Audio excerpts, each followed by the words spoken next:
निभृत निकुंज महामहिम परम पावन श्री वृंदावन धाम।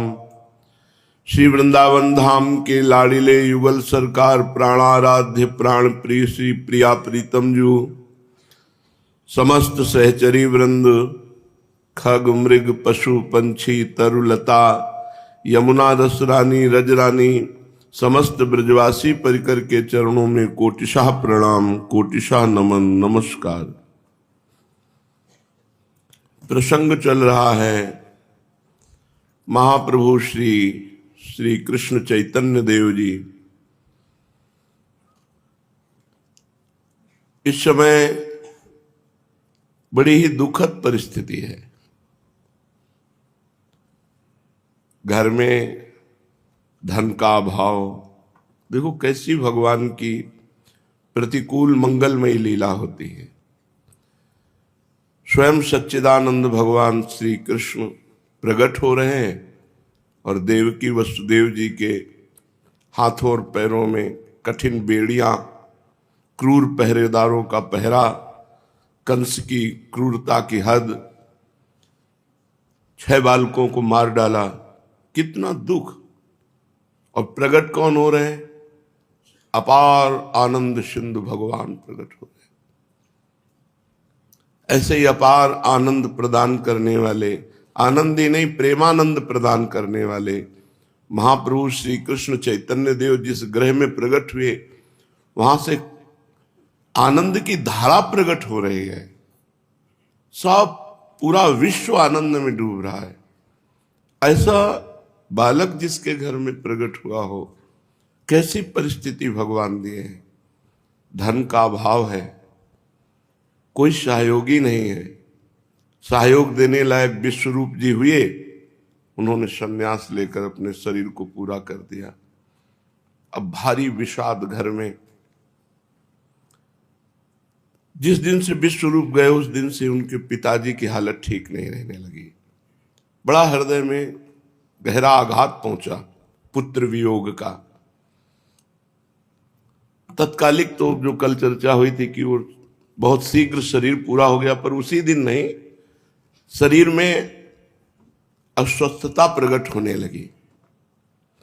पुत्र स्नेह भी संसार में कितना विलक्षण प्रेम है, जिस बात को केवल माता ही जानती है या पिता जानते हैं। वास्तविक माता पिता का हृदय ही पुत्र होता है। अब कलिकाल की ऐसी मलिनता बढ़ रही है कि हर जगह स्नेह का नाश हो रहा है। पति पत्नी में स्नेह, पिता पुत्र में स्नेह, माता पुत्र में स्नेह, भाई भाई में स्नेह। ये कलिकाल ऐसी मलिनता प्रकट कर रहा है। नहीं, जब लक्ष्मण जी को वीर घातनी शक्ति लगी तो भगवान राम जी रो पड़े कि अगर मैं ऐसा जानता कि भ्रातृ वियोग होगा तो पिता की आज्ञा नहीं मानता। आज भाई छोटे सी वस्तु के लिए अपने भाई की हत्या कर देता है। शास्त्रों में लिखा है कुपुत्रो जायत क्वचिदपि कुमाता न भवति। आज माता अपने पुत्र को मार देती है, पुत्र अपनी मां को मार देता। कैसा कलिकाल का मलिन प्रभाव बढ़ता चला जा रहा है कि परस्पर स्नेह ही नहीं रह गया। आज स्नेह की बहुत कमी होती चली जा रही है। कहीं स्नेह देखने को नहीं मिलता, स्वार्थ और कामना। तो क्या कोई स्नेह को जाने? जब परस्पर स्नेह नहीं तो भगवान से स्नेह क्या कर लोगे? तो स्नेह की पराकाष्ठा माता पिता, पुत्र स्नेह की पराकाष्ठा माता पिता। उस समय कर्तव्य का ज्ञान नहीं रहता। जब किसी का सयाना पुत्र पधार जाता है या वियोग को प्राप्त होता है तो समझाने से भी ज्ञान नहीं आता। बड़े बड़े पंडित भी पुत्र स्नेह के कारण अपने कर्तव्य से च्युत होते हुए देखे गए हैं। भगवान की माया ही विचित्र है। भगवान की माया का प्रभाव मूर्ख पंडित सभी पर समान रूप से पड़ता है। पंडित जगन्नाथ मिश्र स्वयं अच्छे विद्वान थे, कुलीन ब्राह्मण, विद्या के महत्व को जानते, किंतु विश्वरूप के विछोह से वे अपने कर्तव्य को खो बैठे। सर्वगुण संपन्न पुत्र के वैराग्य युक्त जीवन तो हृदय में भारी चोट लगी। वे इस विछोह का मूल कारण विद्या को ही समझने लगे कि अगर इतना पढ़े लिखे ना होते विश्वरूप तो वैराग्य धारण न करते। उनके हृदय में बार बार यही प्रश्न आता, यदि विश्वरूप इतना अध्ययन न करता, यदि मैं उसे इस प्रकार सर्वदा पढ़ते रहने की छूट न देता, तो संभव है मुझे आज ये दिन न देखना पड़ता। इसलिए इनके मन में आया कि अब निमाई को अधिक पढ़ाना लिखाना नहीं चाहिए। इधर उल्टा स्वभाव हो गया महाप्रभु का। बड़ा चंचल स्वभाव था, पढ़ना लिखना नहीं, खेलना कूदना, हंसी मजाक। जिस दिन से विश्वरूप गए उस दिन से अत्यंत गंभीर और पढ़ाई में एकदम तन्मय। बिल्कुल ग्रह त्याग से जो विश्वरूप का स्वभाव था वही महाप्रभु का हो गया। जैसे किसी से बात न करना, एकांत में शास्त्र स्वाध्याय करना, कोई खेलना नहीं, कोई हंसी मजाक, ऐसा महाप्रभु का एकदम स्वभाव पलट गया। अब ये खूब मन लगाकर पढ़ने लगे, दिन भर खूब परिश्रम के साथ पढ़ते, ना कोई खेलना ना कोई कूदना, हंसी मजाक सब बंद। जब जगन्नाथ मिश्र ने देखा तो डर गए कि यही स्वभाव तो विश्वरूप का था जो इनका स्वभाव बन रहा है। इस बर्ताव को देखकर वो और घबरा गए कि क्या भगवान मेरा ये भी पुत्र सन्यासी हो जाएगा। वे सोचने लगे कि जो मुझे भय विश्वरूप से मिला कहीं ये निमाई से ना मिल जाए, क्योंकि निमाई भी अब विश्वरूप की भांति अध्ययन में संलग्न हो गया और इनकी बुद्धि बड़ी तीव्र थी महाप्रभु चैतन्य देव जी की। एक दिन में ही का से लेकर ज्ञा तक पूरे अक्षर लिखना सीख गए। एक ही दिन में संपूर्ण वर्णों की जानकारी कर ली। जगन्नाथ मिश्र जी को लगा कि अब विश्वरूप की भांति इसको स्वतंत्रता नहीं देनी चाहिए अध्ययन की, नहीं ये भी हमारे हाथ से चला जाएगा। ये सोचकर उन्होंने निमाई को बुलाया और प्यार से कहने लगे, बेटा तुम मेरी एक बात मानोगे? उसे तुम्हें मानना चाहिए, चाहे मेरी अनुचित बात हो या उचित बात हो, मैं तुम्हारा पिता हूं। महाप्रभु ने नम्रता से कहा, पिताजी आप आज्ञा तो कीजिए, भला मैं कभी आपकी आज्ञा को टाल सकता हूं? आपके कहने से मैं सब कुछ कर सकता हूं। पिताजी ने कहा, हम तुम्हें शपथ दिलाते हैं कि आज के बाद तुम अध्ययन नहीं करोगे। ये प्रेम है, ये स्नेह है। एक गया दूसरा अध्ययन में लग गया, ये भी चला जाएगा। मैं शपथ दिलाता हूं कि आज के बाद तुम अध्ययन नहीं करोगे, हमारी आज्ञा है, अब तुम पढ़ाई लिखाई एकदम बंद करो। अभी शुरू ही की थी, शपथ दे दी कि हमारी शपथ है तुम पढ़ाई नहीं पढ़ोगे। मौन स्वीकृति दे दी, जैसी आपकी आज्ञा। जिस दिन से विश्वरूप ग्रह त्याग कर चले गए थे उस दिन से इतने सौम्य, इतने गंभीर, इतने आज्ञा पालन करने वाले महाप्रभु की जो आज्ञा हो बस वैसे ही। पिता की बात सुनकर नीचे से सिर झुकाए कहा, जैसी आज्ञा होगी वही करूंगा। इतना कहकर भीतर माता के पास गए और पिताजी की आज्ञा माताजी को सुना दी। दूसरे दिन से लिखना पढ़ना सब बंद कर दिया और भारी चंचलता प्रकट कर दी। फिर वही आरंभ कर दिया, बच्चों के साथ खेलना कूदना, उपद्रव करना, गंगा जी के घाट में जाना, घंटों बालू से खेलना, गंगा जी के जल में खड़े होकर जल उलीच करके खेलना, अपने साथियों को लेकर भर भर के कमंडल जो भी वहां गंगा स्नान करने आता उनके ऊपर डालना, उपद्रव मचाना शुरू कर दिया। छोटे छोटे बच्चे खेल रहे होते, जाके चुटकी काटना, रुला देना उनको। स्त्रियों के सूखे वस्त्र रखे उनके ऊपर जल डाल देना। किसी की घाट पर रखी हुई नैवेद्य को बिना पूछे ही खा जाना, कोई आकर डांटने लगता तो जोरों के साथ अपने बालकों को आसपास खड़ा करके तालियां बजाते हंसते, उसकी डांट का कोई फर्क नहीं। लोग देखे कि ये तो बहुत उपद्रव करने लगे, कोई डांटता भला बुरा कहता, इनके ऊपर कोई फर्क नहीं पड़ता, ये अपनी चेष्टा करते हैं। बहुत से कहते कि अजी इस बालक को क्या हो गया है, इतना उपद्रव क्यों करने लगा, बड़ा उपद्रवी है, किसी की सुनता ही नहीं। अब लोग 50-50 लोग जाके रोज शिकायत करने लगे, हमारा ये कर दिया, हमारा ये कर दिया। मिश्र जी हाथ जोड़ करके कहते भाई बालक है, क्षमा करो। फिर बुलाया निमाई को, कहा इतना उपद्रव क्यों करते हो। आपने कहा तो हम क्या करें, जो पढ़ा लिखा नहीं होगा तो उपद्रव ही तो करेगा।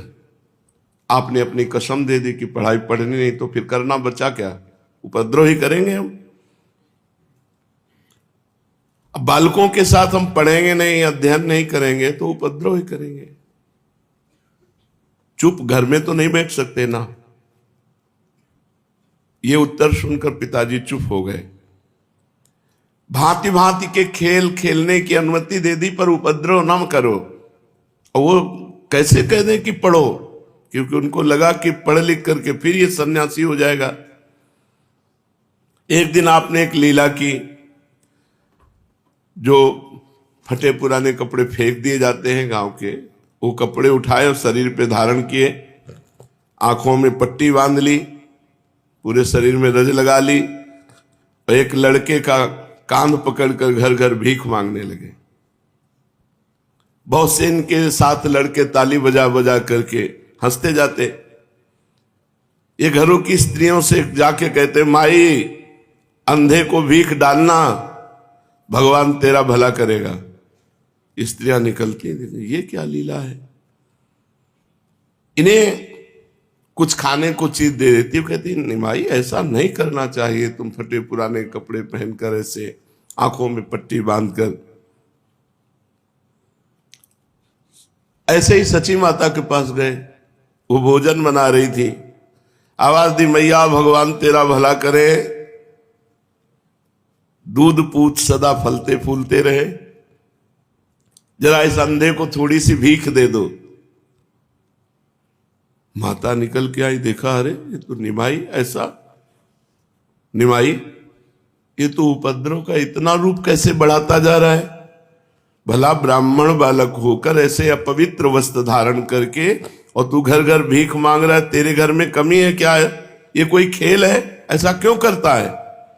तो आपने उसी समय पट्टी खोल कर कहा, अम्मा पहले तो निर्धन और दूसरे विद्या के लिए हमको कसम दिला दी गई, तो अनपढ़ और निर्धन बालक के पास एक ही उपाय बचता है, भीख मांगना।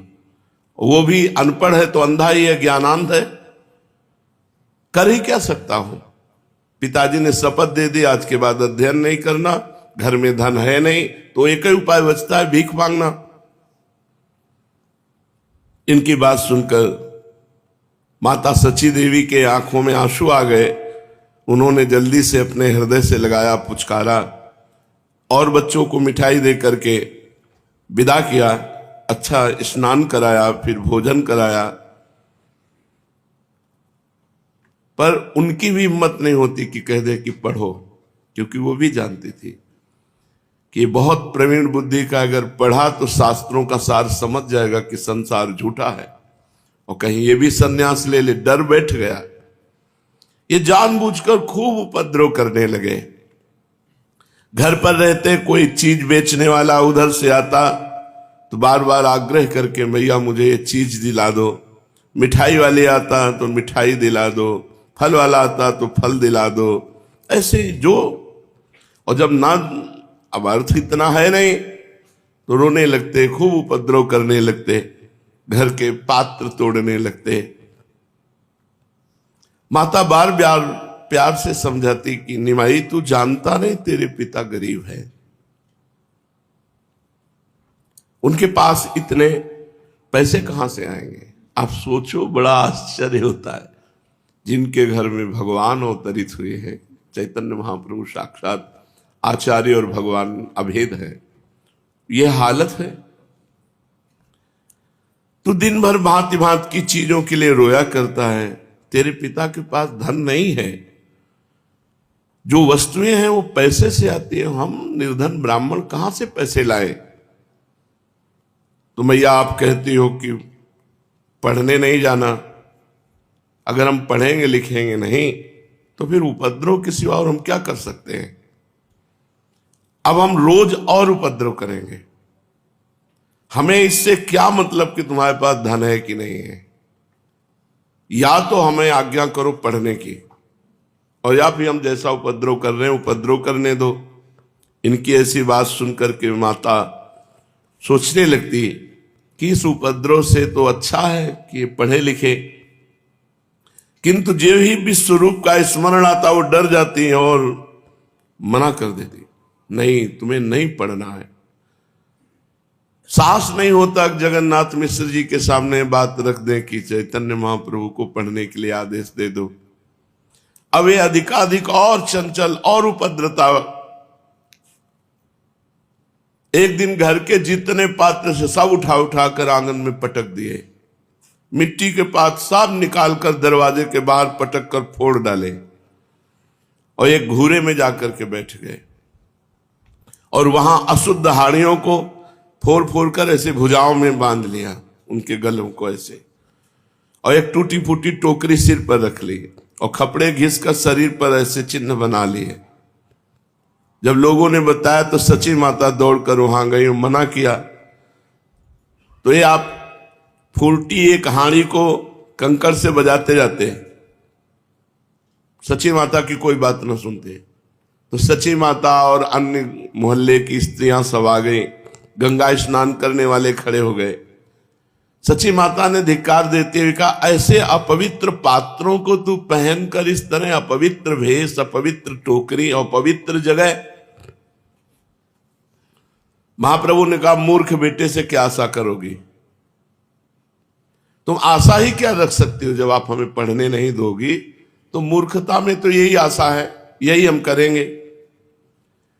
मूर्ख आदमी क्या जाने सूची किसे कहते हैं, असूची किसे कहते हैं। पवित्र अपवित्र का ज्ञान मूर्ख थोड़ी वो करता है। मूर्ख आदमी को क्या पता क्या करना चाहिए क्या नहीं करना चाहिए। तो गांव के जितने भी महिलाएं और गंगा स्नान करने वाले खड़े थे, उन्होंने कहा सची देवी से कि क्यों नहीं पढ़ने देती, आप इससे तो अच्छा पढ़ने की आज्ञा दे दें। ये तो बड़े भाग्य की बात है कि बच्चा पढ़ना चाहता है, इतना आग्रह कर रहा है। हमारे बच्चे तो मारने पीटने पर भी पढ़ने नहीं जाते, इसे पढ़ने के लिए जरूर भेजा करो। पास में खड़े हुए और भी लोगों ने सची माता से इस बात की प्रार्थना की। सबके समझाने से माता का भाव परिवर्तित हुआ। उन्होंने प्यार के साथ कहा, अच्छा कल से तू पढ़ाकर, मैं तेरे पिताजी से बात कर लूंगी, अब आकर जल्दी से स्नान कर ले। इतना सुनते ही ये जल्दी से उठकर चले आए और गंगा स्नान करके घर में लौटकर बड़े शांत स्वरूप गंभीर स्वभाव। सची मैया ने जगन्नाथ मिश्र से हाथ जोड़कर कहा कि मेरी इच्छा है, बच्चे को पढ़ने देने का आदेश आप दे दीजिए। सभी पढ़े लिखे सन्यासी थोड़े ही हो जाते हैं। नवद्वीप में हजारों पंडित हैं, इतने विद्यार्थी हैं, इनमें से कोई भी सन्यासी नहीं हुआ। ये तो भाग्य की बात है। यदि इसके भाग्य में सन्यास ही होगा तो उसे रोक थोड़े ही सकते हैं। पर ब्राह्मण का बालक विद्या रहित हो, ये ठीक नहीं है। और भी बहुत से लोगों ने पंडित जी से आग्रह किया। सब लोगों के कहने से पंडित जगन्नाथ जी ने चैतन्य महाप्रभु को विद्या अध्ययन करने की अनुमति दे दी। निमाई खूब मनोयोग के साथ अब पढ़ने लिखने लगे। अब इन्होंने किसी भी प्रकार की कोई त्रुटि, चंचलता, हंसी मजाक कुछ नहीं। एक दिन की बात, ये भगवान का भोग का पान दिया गया, ये उसे पा गए और हुंकार मारी और बेहोश हो गए। थोड़ी देर में होश में आने पर इन्होंने माता से कहा, अम्मा भैया विश्वरूप मेरे पास आए थे, उन्होंने कहा तू सन्यासी हो जा।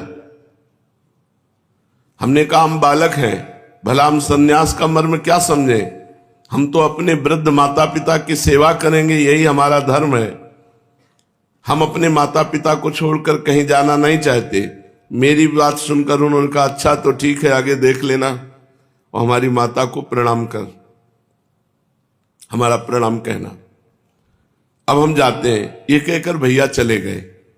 इस बात सुनकर माता को विश्वरूप की याद आ गई और वो बहुत फपक कर विश्वरूप के लिए रोने लगी और निमाई को छाती से चिपका लिया। उनका मातृ स्नेह उमड़ आया और रुंधे हुए कंठ से रोते रोते कहा, बेटा निमाई, अब हमें तेरा ही एकमात्र सहारा है, हम वृद्ध अंधों की तू ही एकमात्र लकड़ी है, हमारी सब आशाएं तेरे ही ऊपर हैं, तू कभी हमें विश्वरूप की तरह धोखा मत देना। निमाई बहुत देर तक माता की गोद में चिपके रहे। उन्होंने माता की शीतल सुखदाई गोदी में परम शांति का अनुभव किया। माता भी हृदय से लगाकर अनिर्वचनीय आनंद का अनुभव कर रही थी। इस समय महाप्रभु की अवस्था 9 वर्ष की हुई। शरीर निरोग, हष्ट पुष्ट सुगठित था। देखने में 9 वर्ष से 16 वर्ष की अवस्था के जान पड़ते थे। पिता ने इनके पावन यज्ञोपवीत की संस्कार की तैयारी की। संस्कार ही जीवन पथ के परिचायक चिन्ह है। जैसे संस्कार होंगे उन्हीं के अनुसार जीवन आगे बढ़ेगा। संयम और नियम ही उन्नति के साधन है। पूज्यपाद महर्षियों ने संयम के ही सिद्धांतों पर वर्णाश्रम धर्म का प्रसार किया और उनके लिए पृथक पृथक विधान बनाए। द्विजातियों के लिए 16 संस्कारों की आज्ञा दी। गर्भाधान से लेकर मृत्यु अथवा संन्यास पर्यंत सभी संस्कारों की एक विशेष विधि का निर्माण किया। इन संस्कारों से चित्त पर प्रभाव पड़ता है और भविष्य जीवन उज्जवल बन सकता है। द्विजातियों का वेदारंभ और उपवीत संस्कार, यज्ञोपवीत संस्कार, यही प्रधान संस्कार समझा जाता है। असल में यज्ञोपवीत संस्कार होने पर ही बालक के ऊपर वैदिक कर्म लागू होते हैं, इसलिए इसे व्रतबंध संस्कार भी कहते हैं। पूर्व काल में बच्चा जब पढ़ने योग्य हो जाता था तो उसे सदगुरु के आश्रम में ले जाते थे। गुरु उसे ग्रहण करके उसे शौच, आचार और वेद की शिक्षा देते थे।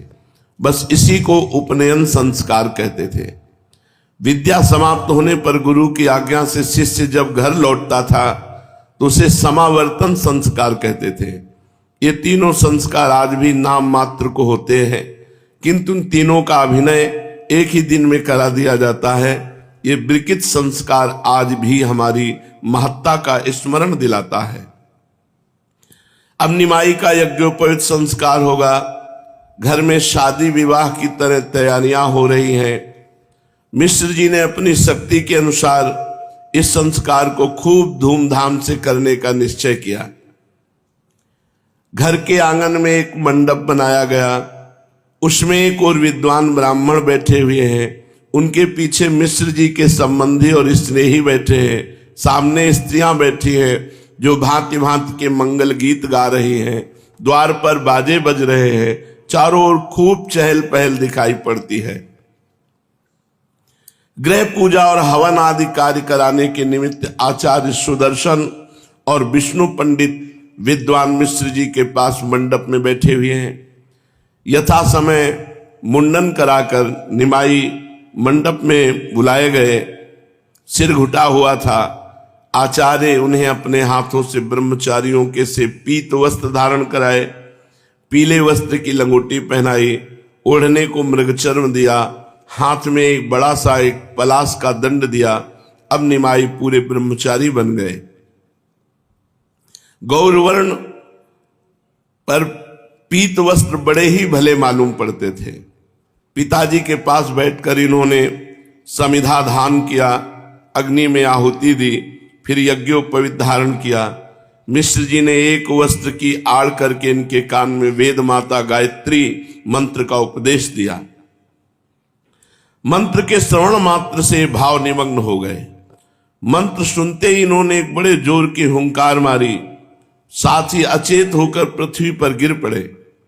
हाथ का दंड एक ओर पड़ा था और ये अचेत होकर पृथ्वी पर दूसरी ओर पड़े थे। दोनों नेत्रों से अश्रुओं की धारा बह रही थी। प्राणवायु बहुत धीरे धीरे चल रही थी। यज्ञ के धूम लगने से लाल लाल आंखें आधी खुली हुई थी। संज्ञा शून्य हुई चुपचाप पृथ्वी पर पड़े थे। इनकी ऐसी अवस्था देखकर सभी घबरा गए। मिश्र जी ने इनके मुंह में जल डाला। कई आदमी पंखे हवा करने लगे। धीरे धीरे इनकी मूर्छा भंग हुई और ये कुछ काल सचेत हो गए। सभी को इनकी इस अवस्था से महान आश्चर्य हुआ। सचेत होने पर इन्होंने पिताजी से कहा, पिताजी अब मुझे क्या करना चाहिए?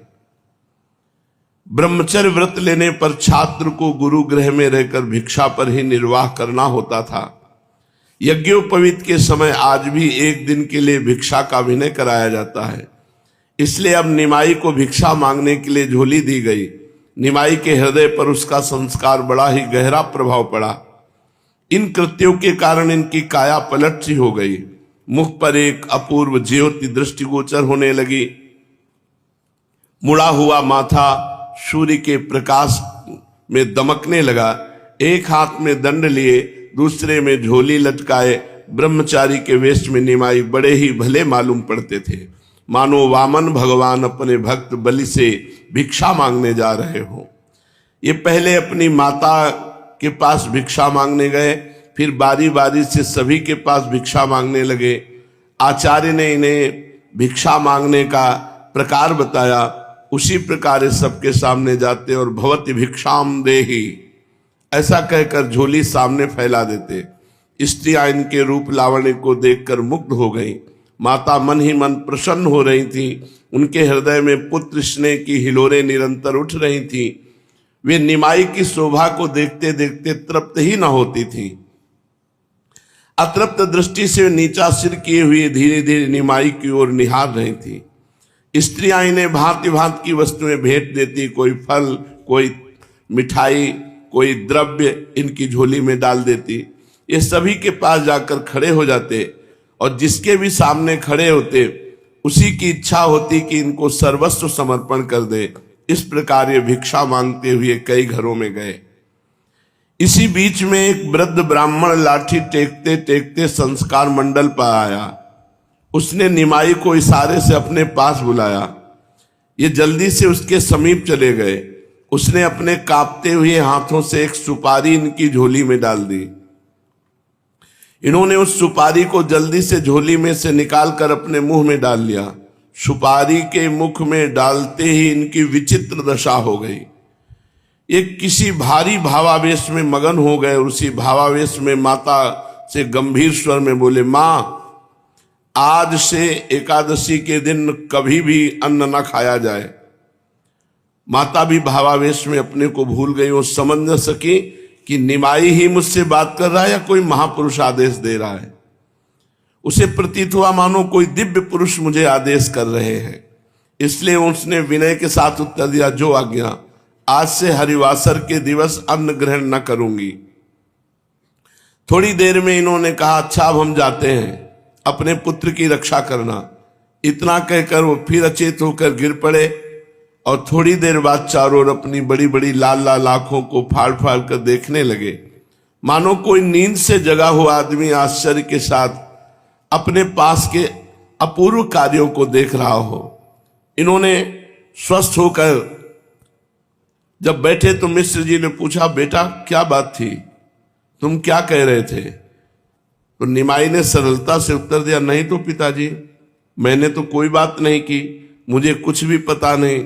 जाने क्या हुआ, मुझे कुछ निद्रा सी प्रतीत होने लगी थी। इस बात को सुनकर सभी इस भावावेश के संबंध में भांति भांति की तर्क वितर्क करने लगे। किसी ने कहा किसी का आवेश है, किसी दिव्यात्मा का आवेश है। भक्तों ने कहा नहीं, साक्षात हरि भगवान का आवेश है। उसी दिन यज्ञोपवीत के समय इनका नाम गौर हरि हुआ। स्त्रियों को यह नाम बहुत प्रिय था। अब से वो निमाई की जगह गौर हरि कहकर पुकारने लगी। यज्ञोपवीत संस्कार के समाप्त होने पर गौर हरि का समावर्तन संस्कार किया गया। उनके वस्त्र बदल दिए गए। माता ने बड़ी बड़ी आंखों में काजल लगा दिया। नूतन वस्त्र पहनकर गौर हरि बाहर आए। उन्होंने सबसे पहले पिता के चरणों को स्पर्श करके प्रणाम किया। फिर सभी वृद्ध ब्राह्मणों की चरण वंदना की। ब्राह्मणों ने इन्हें भांति भांति के आशीर्वाद दिए। इस प्रकार बड़े ही आनंद के साथ इनका यज्ञोपवीत संस्कार उत्सव हुआ। यज्ञोपवीत हो जाने के अनंतर आचार्य सुदर्शन और विष्णु पंडित के समीप पढ़ने के लिए जाने लगे। मेधा शक्ति बाल्यकाल से ही बड़ी तीक्ष्ण थी। अध्यापक एक बार जो इन्हें पढ़ा देते फिर दूसरी बार पूछने की आवश्यकता नहीं होती, वो कंठस्थ हो जाता। अध्यापक इनसे बहुत प्रभावित और प्रसन्न थे। थोड़े दिनों के पश्चात मिश्र जी ने इन्हें मायापुर के निकटवर्ती गंगानगर की पाठशाला में पढ़ने के लिए भेजा। उस समय उस पाठशाला के प्रधानाध्यापक पंडित गंगादास जी थे।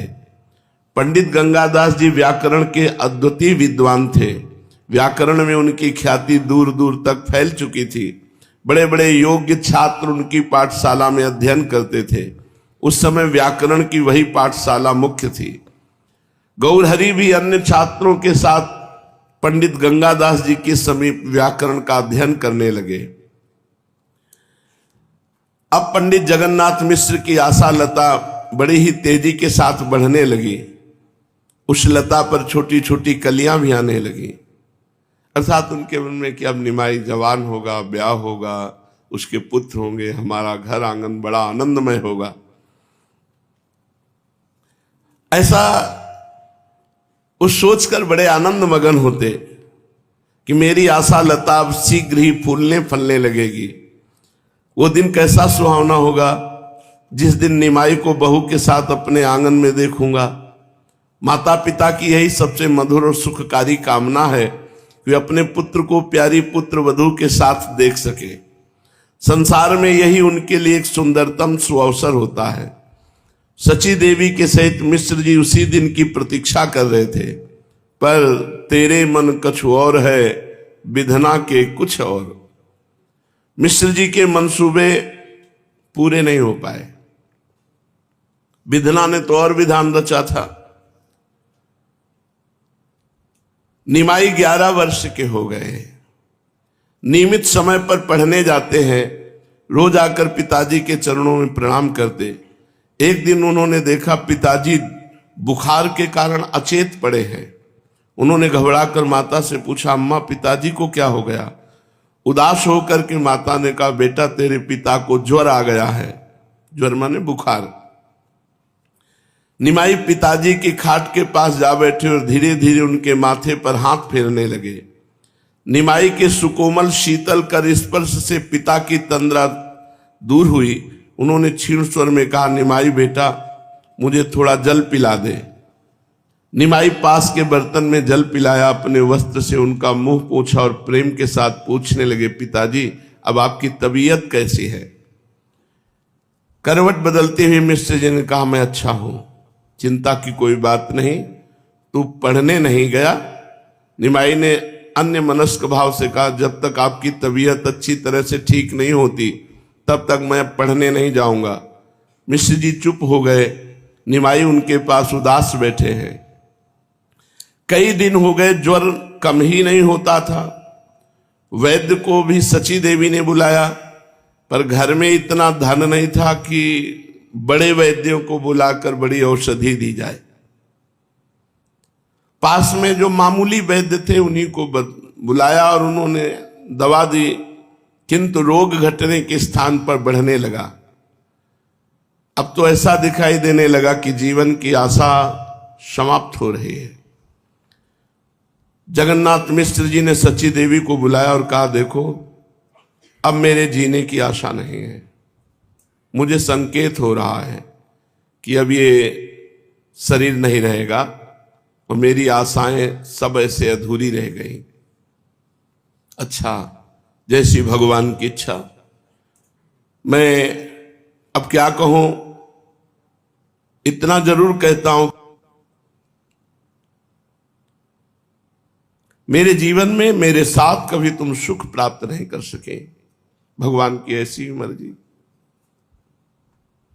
देखो, मैं तुमसे हृदय की बात कहता हूं, मैं कुछ क्षण का मेहमान हूं, बस इस निमाई का ख्याल कर रखना।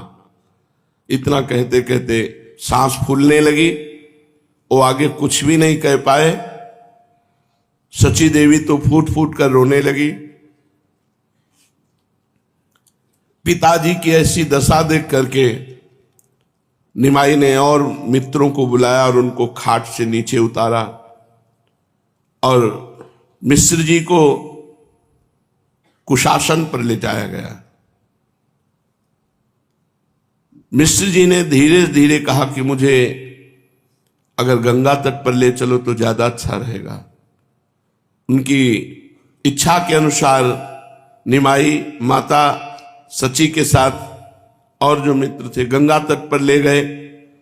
11 वर्ष के बालक ने किसी को भी और हाथ लगाने नहीं दिया, माता और स्वयं गंगा तट पर उनको। निमाई भी समझ गए कि पिताजी हमें छोड़कर सदा के लिए जा रहे हैं, इसलिए रोते रोते कहा, पिताजी मुझसे क्या कह रहे हो, मुझे किसके हाथों सौंप रहे हो। मिश्र जी ने कांपते हुए हाथ से धीरे धीरे हाथ उठाकर निमाई के सिर पर रखा और छाती पे से लगा करके कहा, निमाई मैं तुम्हें भगवान के हाथों सौंपता हूं, वे ही तेरी रक्षा करेंगे। बस इतना कह पाए और हाथ पुनः वापस आया और शरीर छूट गया। निमाई जोर जोर से रोने लगे, सची देवी भी चीत्कार करके रोने लगी। सभी सगे संबंधी उन्हें धैर्य बंधाए।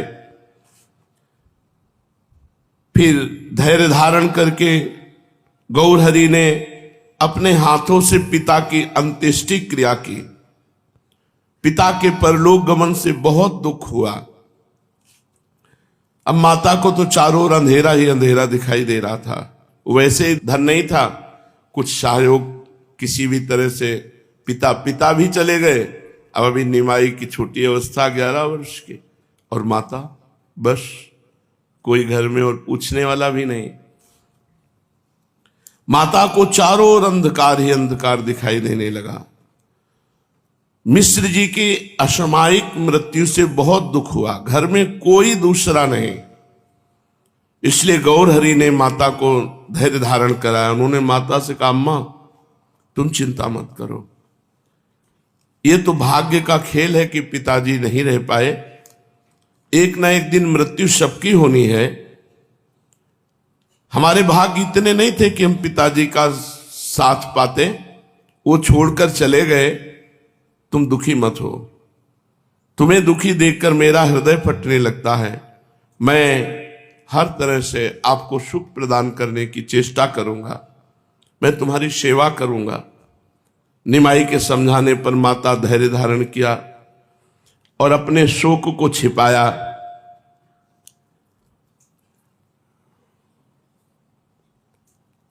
अब ये विद्याध्ययन में बहुत प्रवीणता पूर्वक चैतन्य महाप्रभु लगे। उनके गांभीर्य में उनका पांडित्य प्रस्फुटित नहीं होता। वे लोगों के सम्मान भाजन तो अवश्य बन जाते हैं, किंतु खुलकर बातें नहीं कर सकते। अब ऐसा प्रिय व्यवहार महाप्रभु का होने लगा कि जो मिले वही इनसे आसक्त हो जाए। छोटे बड़े विद्यार्थी या अध्यापक जो भी मिले, जिस दिन से पिता का शरीर संपन्न हुआ उस दिन से ऐसा प्रेममय स्वरूप हुआ कि जो मिले वही इनसे आसक्त हो जाए। जहां आवश्यकता से अधिक चंचलता थी वहां गंभीरता, मृदुता, स्नेह और मुस्कुराकर बात करते तो चित्त अपहरण कर लेते। वैसे ही गौरांग है। पंडित गंगादास जी की पाठशाला में बहुत बड़े बड़े विद्यार्थी अध्ययन करते थे। जो इनसे विद्यावृद्ध होने के साथ साथ वयोवृद्ध थे। 30-30, 40-40 वर्ष के छात्र पाठशाला में थे और अभी महाप्रभु की अवस्था 14 वर्ष की हुई। ये 30-30, 40-40 साल से जो पढ़ रहे थे, उनके साथ बैठ करके शास्त्रों की चर्चा करते। जो बड़े छात्र थे वो देख करके बहुत आश्चर्यचकित होते, इतनी छोटी अवस्था में प्रत्युत्पन्नमति, तत्काल उत्तर। समझ गए आगे चलकर कोई लोक प्रसिद्ध महान पंडित होंगे। उनको क्या पता कि संसार का कल्याण करने के लिए आए हैं। प्रसिद्ध कवि मुरारी गुप्त, कमलाकांत, तंत्र शास्त्र के सर्वमान्य आचार्य कृष्णानंद उन दिनों उसी पाठशाला में पढ़ते थे। निमाई छोटे बड़े किसी से भी संकोच नहीं करते थे। अगर कोई शास्त्रार्थ करे तो सभी से भिड़ जाते और उनसे वाद विवाद करने लगते। विशेषकर ये वैष्णव विद्यार्थियों को तो खूब चिढ़ाया करते थे। उनकी भांति भांति से मीठी मीठी चुटकियां लेते और उन्हें लज्जित करके ही छोड़ते थे। मुरारी गुप्त इनसे अवस्था में बड़े थे, किंतु ये सदा उन्हें चिढ़ाया करते। मुरारी पहले तो बालक समझकर सदा इनकी उपेक्षा करते रहते। जब उन्हें इनकी विलक्षण बुद्धि का परिचय प्राप्त हुआ तब तो वे इनके साथ खूब बातें करने लगे। ये कहते, मुरारी अमुक प्रयोग सिद्ध करो, तो मुरारी उसे ठीक ठीक सिद्ध करते और ये उसमें 20 दोष निकालते, उसका कई प्रकार से खंडन करते। मुरारी इनकी तर्क शैली को सुनकर आश्चर्य प्रकट करने लगते। तब आप एक एक शंका का 20 बार समाधान करते। मुरारी के ही मत को फिर मंडन करते। फिर हंसकर कहते, गुप्त महाशय यही पांडित्य है, खंडन और मंडन। आप ठहरे वैद्यराज, तो जड़ी बूटियां घोटकर पीसो, ये तुम्हारे बस की बात नहीं। नाड़ी देखो और ऐसे वैद्य बनो, चाहे रोगी मरे या जिए, तुम्हें अपने टके से काम। ऐसा मजाक करते महाप्रभु मुरारी गुप्त से। हमें लगता है तुम यमराज के सहोदर हो। जैसे यमराज सबको मारते हैं, ऐसे जब वैद्य की ठीक ना हो, उल्टा औषधि पहुंच जाए तो मरी जाएगा मरीज। हे यमराज के सहोदर भाई, तुम्हें नमस्कार है। मुरारी इनकी बातें सुनकर के मन ही मन हंसने लगते। ये मुरारी गुप्त के साथ बहुत विनोद करते। कभी कभी मुरारी अत्यंत खिन्न हो जाते थे इनके चिढ़ाने से। तब फिर अपने कोमल कर कमल से उनकी देह पर हाथ फेरते हुए वो उन्हें प्रसन्न करे, कहते सब बातें भूल जाओ, और प्रेम प्रकट करते। इस प्रकार विद्यालय में भी अपने से श्रेष्ठ विद्यार्थियों को तर्क के द्वारा खंडन मंडन ये प्रस्तुत करते। वाद विवाद करने में अद्वितीय विद्वान गौरहरि। जो छात्र इनसे भिड़ता उसे परास्त ही कर देते। उल्टा सीधा कैसे भी खंडन मंडन करके उसको चुप कर देते। अपने आप ही पहले किसी विषय का खंडन कर देते, फिर युक्तियों द्वारा स्वयं उसका मंडन भी करने लगते। विद्यार्थी इनकी ऐसी विलक्षण बुद्धि को बारंबार बड़ाई करते और वाक पटुता की भूरी भूरी प्रशंसा करते। किसी भी पाठशाला के छात्र को गंगा तट पर या कहीं अन्यत्र रास्ते में पाते, वहीं पकड़ लेते और संस्कृत में पूछते, तुम्हारे गुरु का क्या नाम है, क्या पढ़ते हो? जब वो कहता अमुक पाठशाला में व्याकरण पढ़ता हूं, तो झट आप उससे प्रयोग पूछने लगते। बेचारा विद्यार्थी इनसे किसी भी बात अपना पिंड छुड़ा कर भागता। शाम के समय सभी पाठशालाओं के छात्र दल बना करके गंगा जी के किनारे आते, परस्पर शास्त्रालाप किया करते। ये उन सब में प्रधान रहते। किसी पाठशाला के छात्रों के साथ शास्त्रार्थ कर रहे हैं तो किसी पाठशाला के छात्रों को परास्त कर रहे हैं। यही इनका नित्य प्रति का कार्य था। 10-10, 20-20 छात्र मिलकर इनसे शंका करने लगते। ये बारी बारी से सबका उत्तर देते। इनकी पाठशाला वाले इनका पक्ष लेते। कभी कभी बातों ही बातों में लड़ाई झगड़ा की भी नौबत आ जाती। इस बात में भी ये किसी से कम नहीं थे। इस प्रकार ये सभी पाठशालाओं के छात्रों में प्रसिद्ध हो गए। विद्यार्थी इनकी सूरत देखकर भागने लगे कि जहां मिलेंगे तर्क विवाद करेंगे।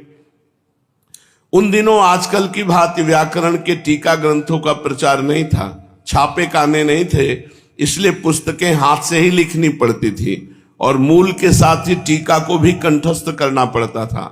अध्यापक टीकाओं के ऊपर जो टिप्पणियां बताते उन्हें छात्र भूल जाते, इसलिए कई छात्र परस्पर मिलकर पाठ को विचार न ले तब तक पाठ लगता ही नहीं था। अब भी पाठशालाओं में बुद्धिमान छात्र अपने साथियों को पाठ विचरवाया करते हैं। निमाई भी अपने साथियों को पाठ विचरवाते, इसलिए सभी छात्र इनका गुरु की भांति आदर करते थे। ये विषयों का इस ढंग से विषय को समझाते जो पढ़ाई का विषय था कि मूर्ख से मूर्ख छात्र सहज में पढ़े हुए पाठ को समझ जाता था। उन दिनों गौरांग व्याकरण के पंचीटीका नामक ग्रंथ को समाप्त कर चुके थे। इन्होंने उसके ऊपर एक सरल टिप्पणी भी लिखी। इनकी की हुई टीका के ऊपर टिप्पणी विद्यार्थियों के बड़े ही काम की थी। बहुत शीघ्र ही विद्यार्थियों में इनकी टिप्पणी का प्रचार हो गया और बड़े बड़े विद्वानों ने इनके पांडित्यपूर्ण टिप्पणी का मुक्त कंठ से प्रशंसा की। यही तक नहीं, उस टिप्पणी का नवद्वीप से बाहर अन्य देशों के छात्रों में भी प्रचार हुआ और सभी ने इनके पांडित्य की सराहना की। इस प्रकार इनकी प्रशंसा दूर दूर तक फैल गई। व्याकरण के साथ ही अलंकार के भी पाठ सुनते और उन्हें सुनते सुनते हृदयंगम कर लेते। ये जो सुनते वो कंठस्थ हो जाता। इस प्रकार ये थोड़े ही समय में व्याकरण तथा अलंकार के प्रवीण आचार्य हो गए। उन दिनों नवद्वीप में जो न्याय का बोलबाला था, पंडित व्याकरण पढ़कर न्याय नहीं जानता उसको विशेष सम्मान नहीं होता था।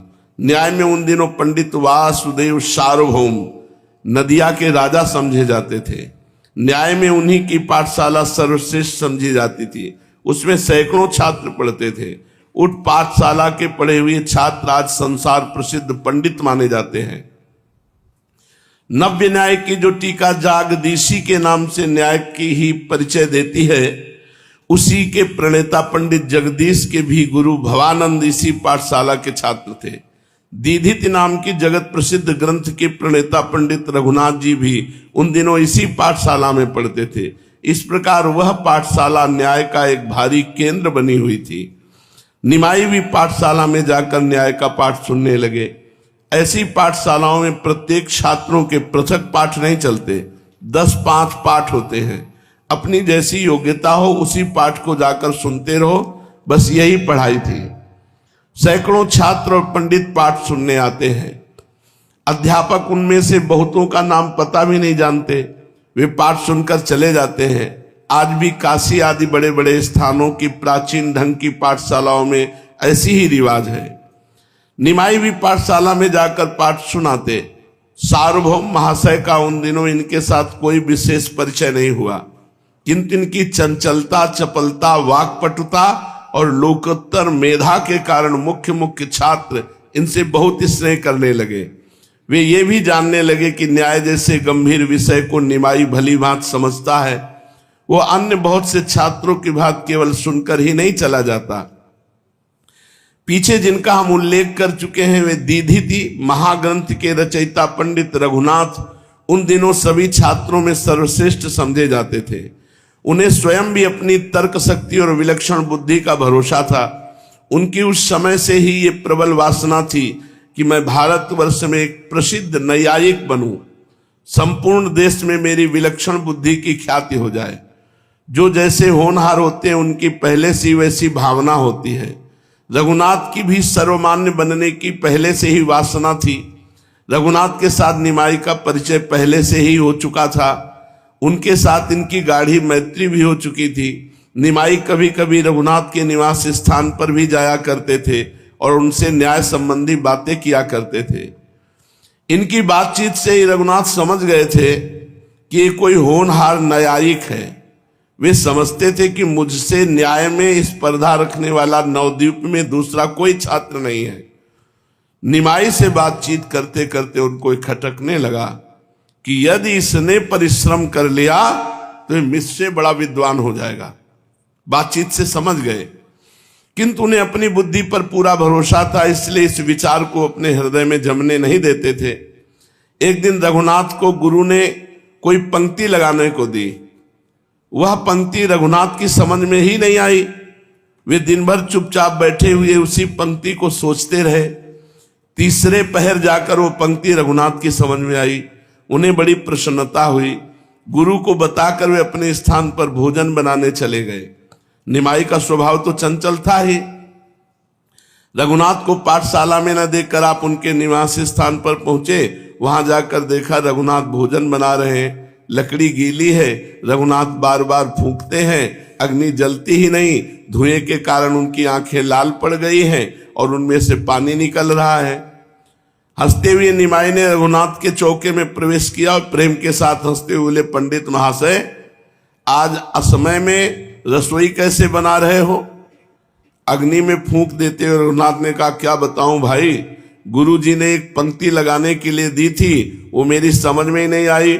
दिन भर सोचते रहने पर अब समझ में आई है, उसे अभी गुरुजी को सुना कर आया हूं, इसलिए भोजन बनाने में देर हो गई। जल्दी से निमाई ने कहा, जरा हमको पंक्ति सुनाए।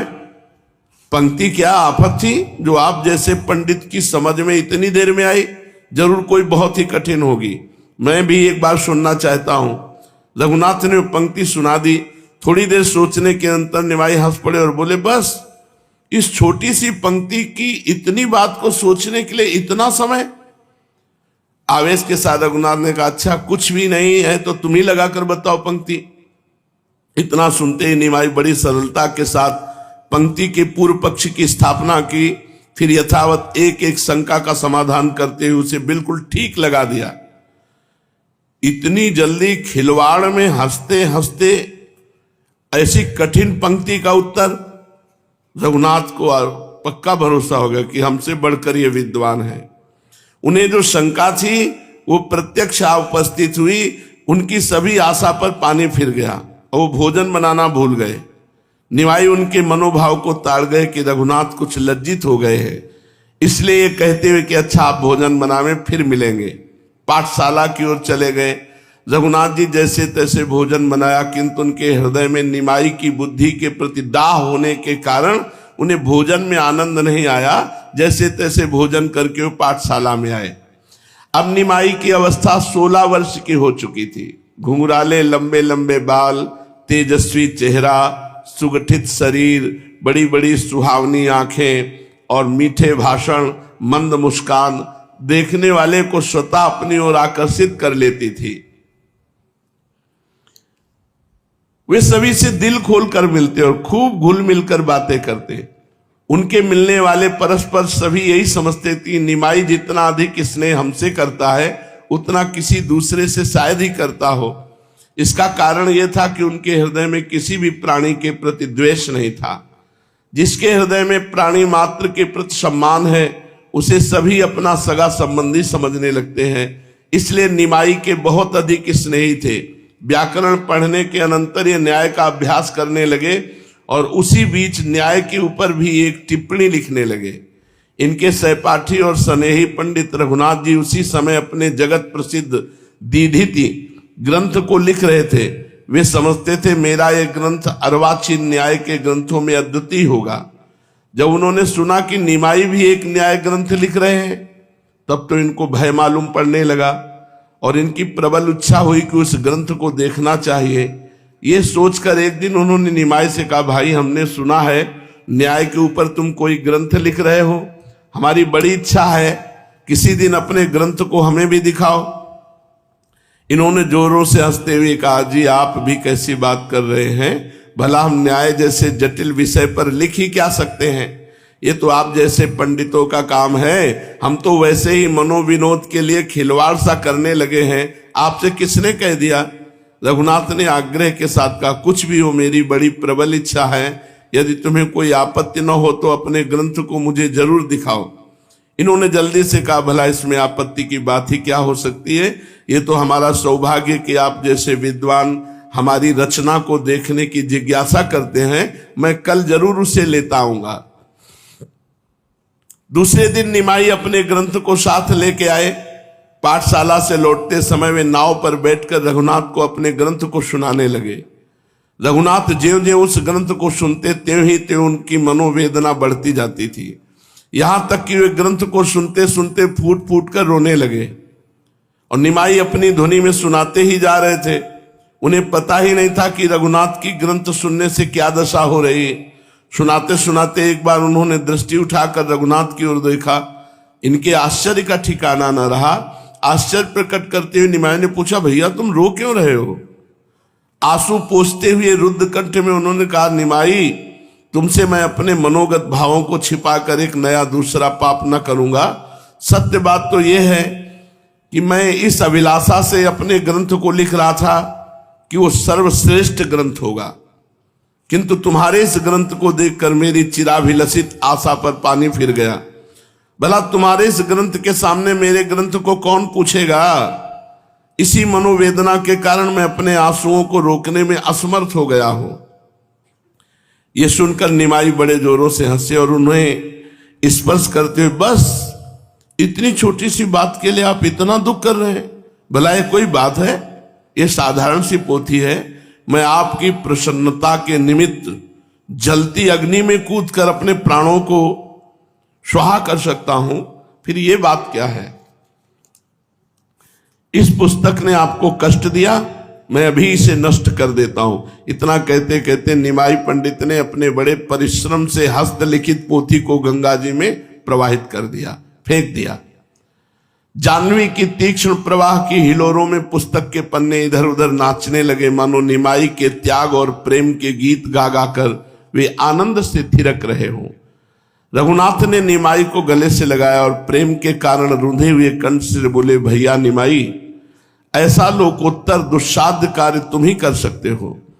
इतनी भारी लोकैषणा को तृणवत समझकर उसका तिरस्कार कर देना तुम्हारे जैसे ही महापुरुषों का काम है। हम तो कीर्ति और प्रतिष्ठा के कीड़े हैं। हमारी पुस्तक की अपेक्षा तुम्हारे इस त्याग की संसार में लाखों गुनी ख्याति होगी और आगे लोग इस त्याग के द्वारा महत्व समझ सकेंगे प्रेम का। इस प्रकार की बातें करते हुए दोनों मित्र अपने अपने घर लौट आए। उसी दिन से निमाई का न्याय पढ़ना ही नहीं छूटा, किंतु उनका पाठशाला ही जाना ही छूट गया। अब उन्होंने ऐसी विद्या का पढ़ना एकदम त्याग कर दिया। घर पर पिता की और ज्येष्ठ भ्राता की जो बहुत सी पुस्तकें थी, उन्हीं का स्वयं अध्ययन करने लगे।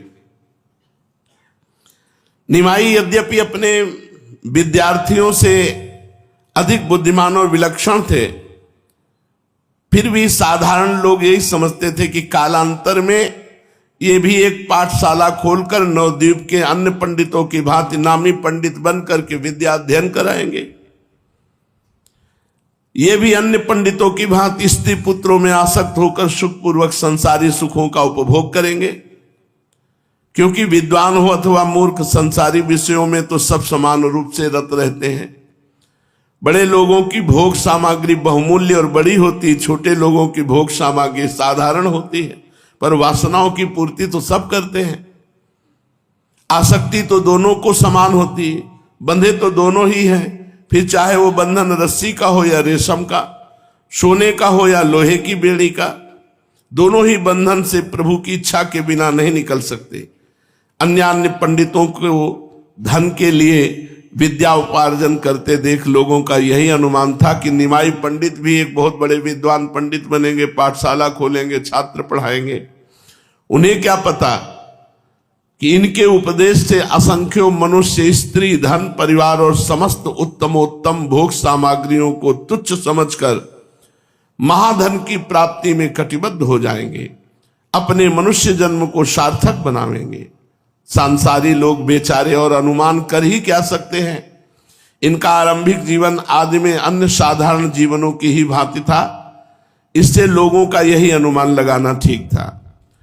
16 वर्ष की अवस्था, गौर वर्ण, कमल नयन, जो देखे लुभायमान हो जाए, और व्याकरण, अलंकार, न्याय, इनमें प्रवीणता। अब आगे पढ़ने की इच्छा नहीं थी, किंतु कई कारणों से इन्होंने पाठशाला में जाकर पढ़ना बंद कर दिया। घर में अकेली विधवा माता थी। कारण ये थे, निर्वाह का कोई प्रबंध नहीं। आकाशी वृत्ति, आकाशी वृत्ति का मतलब होता है बिना किए जो आ जाए उसी से निर्वाह करना। ईश्वर इच्छा से जो भी आ जाता उसी पर निर्वाह होता। मिश्र जी के पास कोई संपत्ति नहीं थी, जैसे पिता के पास खेती और सब ऐसी कोई संपत्ति नहीं थी। उनके सामने ऐसे ही निर्वाह होता था। अब निमाई समझदार हो गए, 16 वर्ष के विद्वान भी बन गए, इसलिए जीवन निर्वाह के लिए कुछ उद्योग करना चाहिए, वृद्ध माता को सुख पहुंचाने का यही अवसर है। ये सोच समझकर अध्यापन का कार्य आरंभ कर दिया, पढ़ाने का। विलक्षण बुद्धि, पठन पाठन को अद्वितीय सुंदर शैली से सभी शास्त्रीय ज्ञान रखने वाले पुरुष परिचित थे, इसलिए इन्हें नवद्वीप जैसे विद्या के भारी केंद्र स्थान में अध्यापक बनने में कोई कठिनता न हुई। नवद्वीप में मुकुंद संजय नाम के एक विद्यानुरागी धनी मानी व्यक्ति थे। उनके एक पुरुषोत्तम संजय नाम का पुत्र था। संजय महाशय अपने पुत्र के पढ़ाने के निमित्त किसी योग्य अध्यापक की तलाश में थे। निमाई की ऐसी इच्छा देखकर उन्होंने इनसे प्रार्थना की। निमाई स्वयं ही एक पाठशाला स्थापित करने की बात सोच रहे थे, किंतु उनके छोटे से मकान में पाठशाला स्थापित करने योग्य स्थान ही न था।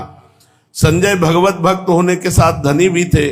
बंगाल में प्रायः सभी धार्मिक पुरुषों के यहाँ एक चंडी मंडप नाम से अलग स्थान होता है, उसे देवी गृह या ठाकुर दालान भी कहते हैं। नौ दुर्गाओं में उस स्थान पर ही चंडी पाठ और पूजा तथा उत्सव हुआ करते हैं। ये स्थान ऐसे ही शुभ कार्यों के लिए सुरक्षित होते हैं।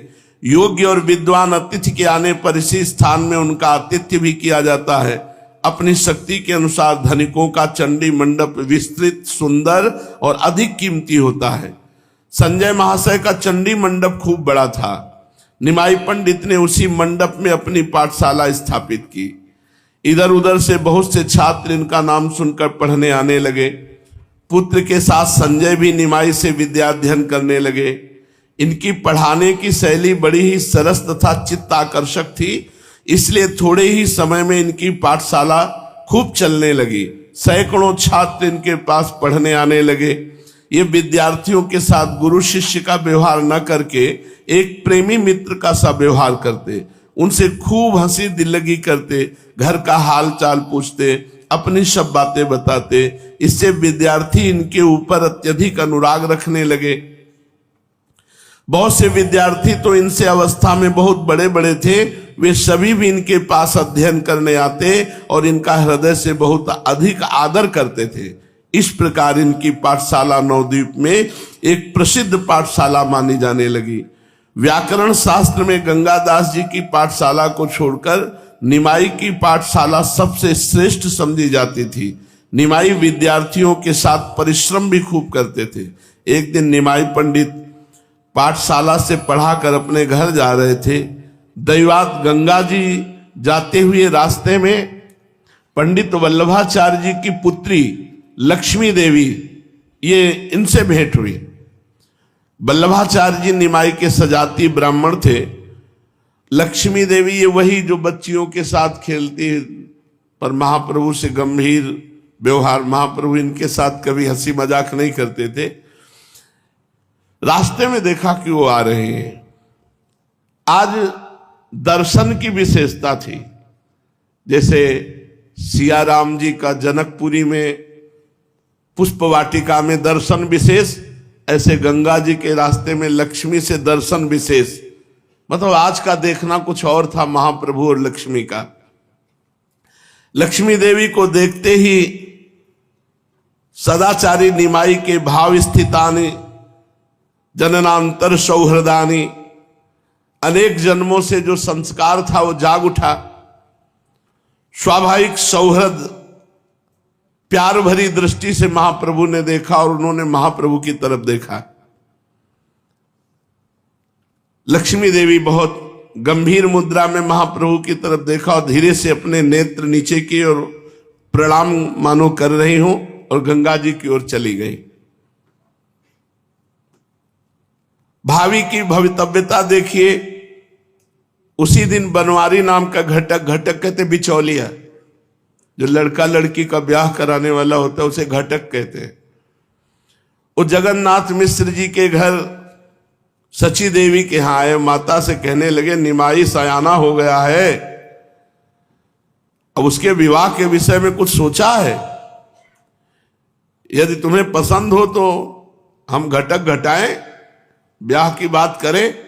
उनका कुछ देखा है क्या? बोले हाँ, वो है ना अपने वल्लभाचार्य जी, उनकी एक कन्या है लक्ष्मी देवी, बात करें हम ब्याह के लिए। तुम तो देखा है ना उसे? अरे लाखों में एक है, बड़ी ही सुशीला सुंदरी बुद्धिमती लड़की है, निमाई के सर्वथा योग्य है। यदि तुम्हें संबंध मंजूर हो तो सबका सब विधान मैं बनाऊं। माता तो स्वयं पुत्र के विवाह के लिए चिंतित ही थी, अब वो कर नहीं सकती थी कुछ, क्योंकि पिताजी अंतर ध्यान हो चुके थे जगन्नाथ मिश्र। तो अब उन्होंने कहा कि विवाह तो करना ही है, परंतु निमाई की आज्ञा के बिना नहीं। उनसे तो पूछें। और आज ही रास्ते में लक्ष्मी देवी और निमाई पंडित की आंखें मिली थी। घर में कोई दूसरा आदमी है नहीं जिससे मैं सलाह करूं, वही है।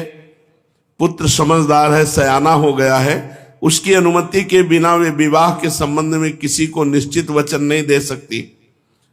अतः बात को टालते हुए माता ने कहा, इस पितृहीन बालक का विवाह ही क्या है, अभी तो वो पढ़ रहा है, कुछ करने लगेगा तो देखा जाएगा। घटक महाशय सची माता का ऐसा उदासीन भाव देखकर समझ गए कि माता को संबंध मंजूर नहीं, कारण कि पंडित वल्लभाचार्य बहुत निर्धन थे। ब्राह्मण घटक ने समझा माता अपने पंडित पुत्र का निर्धन की लड़की के साथ विवाह करना नहीं चाहती। ये समझ कर वो लौट आए तो रास्ते में निमाई मिल गए, गौर हरि। उन्हें देखते ही निमाई खिल उठे और हंसते हुए बोले, कहो घटक महाशय, किधर किधर से किसको घटा बढ़ा के आ रहे हो? मजाक किया। कुछ असंतोष के भाव से घटक ने उत्तर दिया, गया तो था तुम्हारी माता के पास पंडित वल्लभाचार्य जी की पुत्री के साथ तुम्हारे विवाह की बातचीत करने, उन्होंने तो नामंजूर कर दिया। तुम्हारी कोई सलाह है? निमाई ये सुनकर हंस पड़े। उन्होंने कुछ भी उत्तर नहीं दिया और हंसते हुए घर चले गए, मानो इसे स्वीकृति ही कहिए। घर पहुंचकर मुस्कुराते हुए कहा, घटक बहुत उदास होकर जा रहे थे मां, वल्लभाचार्य जी के संबंध को मंजूर क्यों नहीं किया? माता समझ गई कि निमाई की इच्छा है। उन्होंने बड़ी प्रसन्नता से कहा कि ना मंजूर नहीं किया, हम तो तुम्हारी अनुमति चाहती थी। दूसरे दिन ही घटक को बुलाया। उन्होंने कहा, आचार्य महाशय, कल आप जो बात कह रहे थे मुझे स्वीकार है। सची माता ने कहा, आप पंडित वल्लभाचार्य से